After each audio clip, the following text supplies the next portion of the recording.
Assalamualaikum warahmatullahi wabarakatuh. Perkenalkan, nama saya Intan Berliana Permatasari dengan NPM 1940401012 dari lokal A3 jurusan manajemen. Baik, di sini saya akan menjelaskan tentang apa itu pengelolaan kualitas. Nah, pokok pembahasan yang pertama itu ada kualitas dan strategi.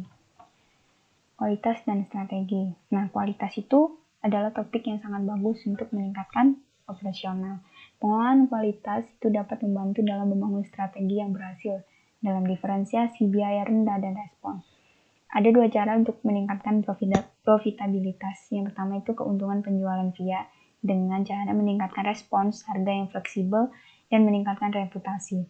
Yang kedua, dengan menurunkan biaya via, yaitu caranya dengan meningkatkan produktivitasnya, mengurangi pengerjaan kembali dan biaya scrap. Dan yang terakhir, mengurangi biaya jaminan. Nah, ada alur kegiatan yang harus dilakukan untuk mencapai manajemen kualitas total. Yang pertama itu praktik organisasi.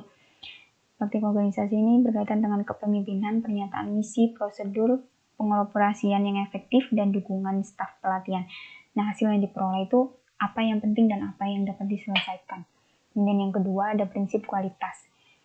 Ini berkaitan dengan fokusnya kepada pelanggan, perbaikan yang berkelanjutan, tolok ukur tepat waktu, dan alat-alat dari TKM. Hasil yang diperoleh ini bagaimana melakukan apa yang penting dan apa yang ingin diselesaikan. Kemudian yang ketiga, pemenuhan karyawan. Pemenuhan karyawan berkaitan dengan pemberdayaan, komitmen organisasi. Nah, hasil yang diperoleh ini sikap karyawan yang dapat menyelesaikan apa yang penting. Dan yang keempat, tentang kepuasan pelanggan. Kepuasan pelanggan ini bagaimana caranya untuk menarik pesanan dan membuat pelanggan itu berulang kali memesan. Nah, hasilnya organisasi yang efektif dengan keunggulan kompetitif. Dan yang kedua, topik yang kedua, pendefinisian kualitas.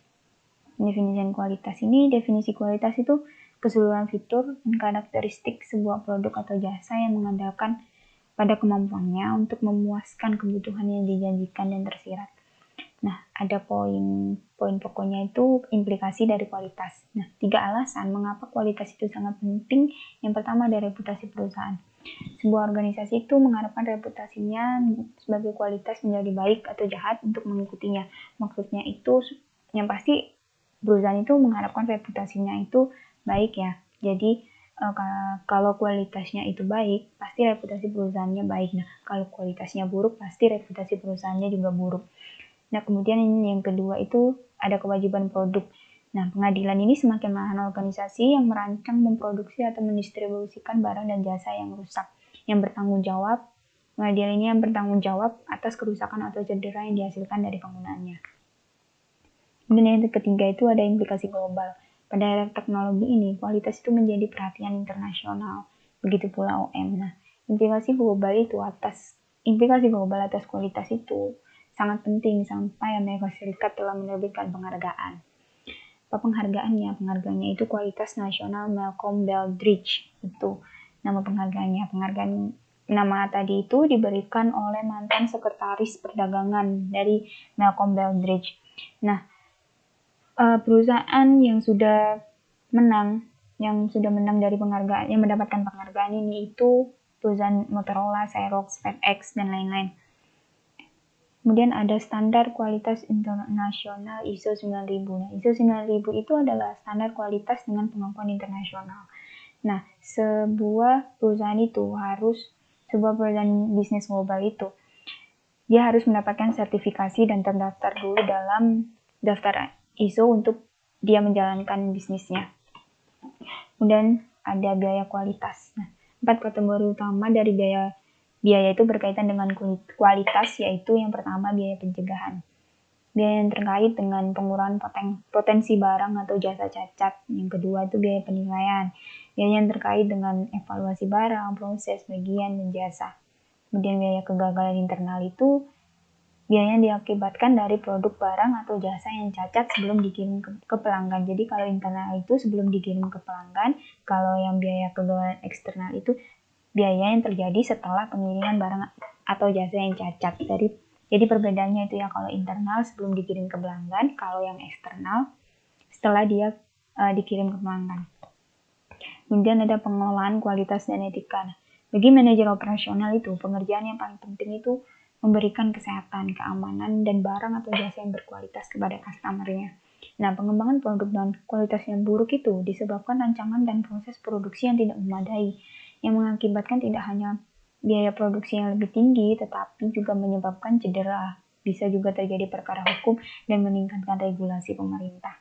Nah, banyak pihak yang terlibat dalam proses produksi dan pemasaran produk yang berkualitas buruk, itu termasuk pemegang saham, karyawan, pelanggan, pemasok, distributor, dan sampai kreditur.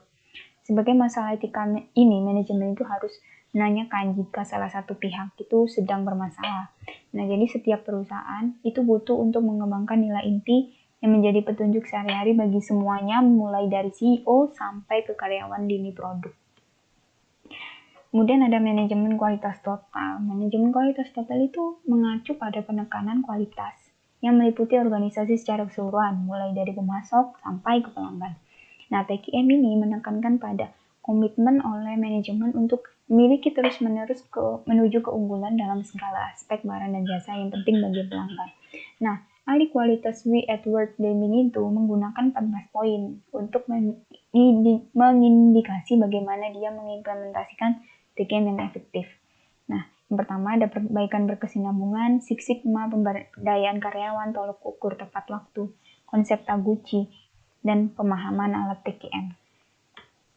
Kemudian ada perbaikan yang tadi kita bahas sekarang, perbaikan berkesinambungan. Itu ada perencanaan, di mana perencanaan sini manajer itu perlu mengidentifikasi masalah dan membuat rencana. Setelah membuat rencananya baru dilaksanakan. Di pelaksanaan ini menguji rencana yang direncanakan tadi, kemudian pengecekan itu apakah rencananya tadi itu berjalan. Kemudian yang keempat itu tindakannya, gimana dia mengimplementasikan rencana dan dokumen. Kemudian Six Sigma. Six Sigma itu program yang direncanakan untuk mengurangi cacat, untuk mengurangi biaya, menghemat waktu, dan meningkatkan kepuasannya pelanggan. Nah, Six Sigma itu adalah sistem yang komprehensif, sebuah strategi, sebuah disiplin, dan seperangkat alat untuk meraih dan mempertahankan kesuksesan bisnis.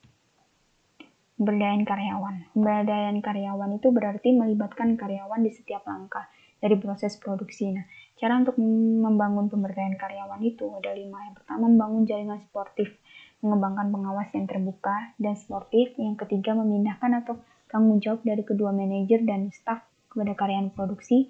Yang keempat, membangun organisasi dengan moral yang tinggi. Yang kelima, menciptakan struktur organisasi yang formal sebagai tim dan siklus kualitas. Kemudian ada tolok ukur. Tolok ukur ini tolok ukur ini adalah bahan lain di dalam program PKM suatu organisasi. Nah, tolok ukur itu melibatkan pemilihan standar barang, jasa, dan biaya atau pabrik yang mewakili kinerja yang paling baik untuk proses atau aktivitas yang serupa dengan miliknya sendiri. Langkah-langkah yang perlu dikembangkan di tolok ukur itu menentukan apa yang akan dilakukan, membentuk tim untuk tolok ukur, mengidentifikasi mitra tolok ukur, mengumpulkan dan menganalisis informasi tolok ukur, dan mengambil tindakan untuk menyamai atau melewati tolok ukur. Nah, tolok ukur itu ada tolok ukur internal ya. Tolok ukur internal itu apa? Tolok ukur internal itu saat organisasi sudah cukup kuat untuk memiliki banyaknya divisi atau unit bisnis dengan pendekatan alami. Data itu lebih mudah didapatkan daripada dari luar perusahaan. Biasanya salah satu unit internal itu memiliki kinerja yang superior yang patut untuk dipelajari. Dan ada tepat waktu. Sistem tepat waktu ini dirancang untuk menghasilkan atau mengirim barang pada saat dibutuhkan. Tepat waktu itu berkaitan dengan kualitas, dalam 3 cara sebagai berikut. JIT itu just in time memotong biaya kualitas. Nah, ini tuh terjadi karena bahan sisa, pengerjaan kembali, investasi persediaan, dan biaya kerusakan berkaitan langsung dengan persediaan yang dimiliki. JIT ini meningkatkan kualitas, di mana saat JIT itu mengurangi waktu tunggu, menyimpan bukti kesalahan, dan membatasi sumber kesalahan potensial. Terakhir, kualitas yang lebih baik berarti persediaan yang lebih rendah dan lebih baik, itu lebih mudah untuk menggunakan sistem JIT. Biasanya tujuan penyimpanan persediaan adalah melindungi kinerja produksi yang tidak bagus yang dihasilkan dari kualitas yang tidak andal. Konsep Taguchi. Nah, kekuatan kualitas produk itu produk yang dapat dihasilkan secara seragam dan secara konsisten dalam bidang manufacturing dan kondisi lingkungan. Fungsi kerugian kualitas itu mengidentifikasi seluruh biaya yang berkaitan dengan kualitas yang buruk dan menunjukkan bagaimana biaya-biaya tersebut itu meningkat saat produk tersebut berpindah menjadi sesuai dengan keinginannya pelanggan. Rumus untuk mencari konsep Taguchi ini itu L sama dengan D kuadrat kali C, di mana keterangannya itu L-nya itu kerugian kepada masyarakat, dan D kuadratnya kuadrat dari jarak nilai yang ditargetkan, C-nya itu biaya deviasi pada batas spesifikasi. Kemudian pengetahuan dari alat TKM. Pengetahuan dari alat TKM itu banyak ya. Yang pertama itu lembar periksa. Lembar periksa itu formulir yang dirancang untuk mencatat data. Dalam banyak kasus, pencatatan itu dilakukan sehingga pola itu bisa dengan mudah terlihat, sementara data sedang diambil.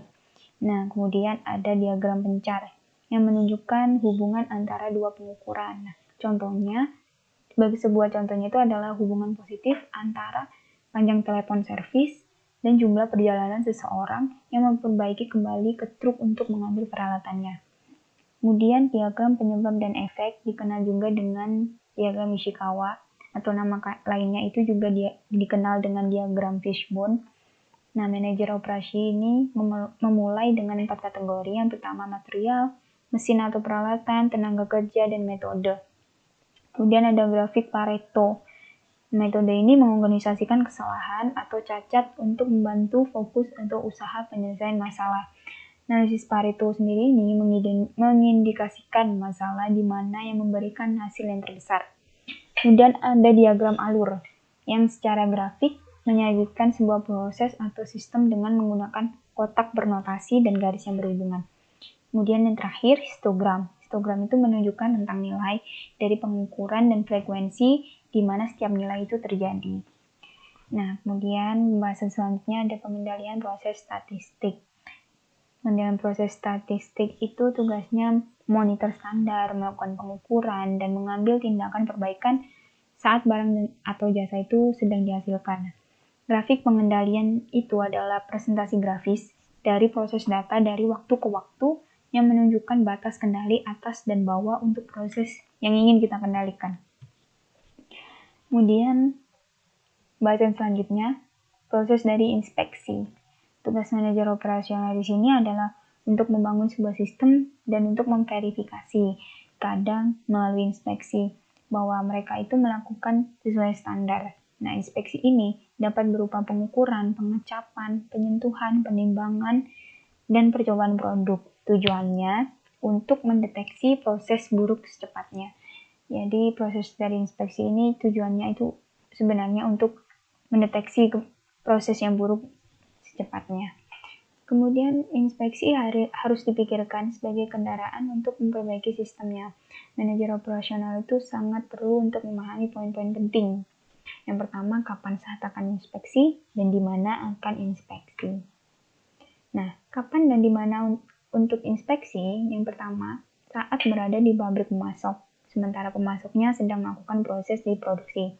Kemudian yang kedua, di fasilitas Anda setelah menerima barang dari pemasok. Kemudian yang ketiga, sebelum proses yang mahal dan tidak dapat diubah.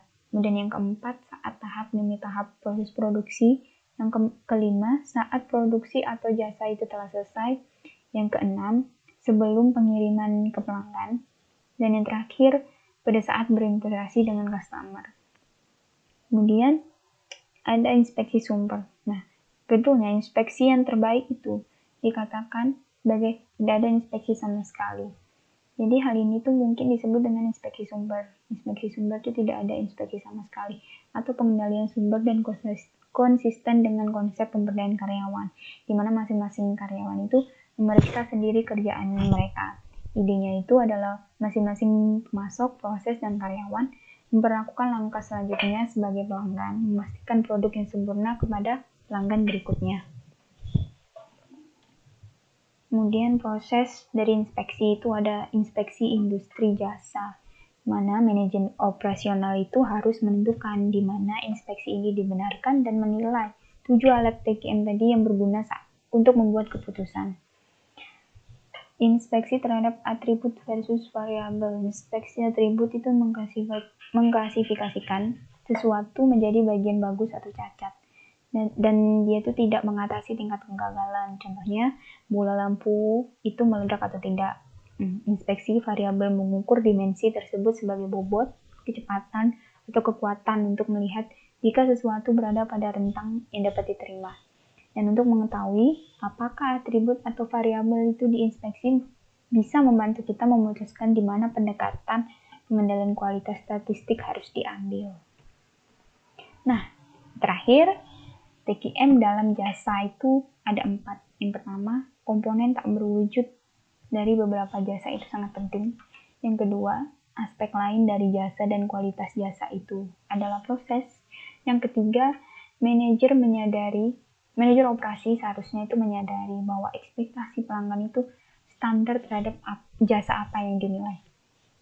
Kemudian yang keempat, manajer harus mengharapkan harapan.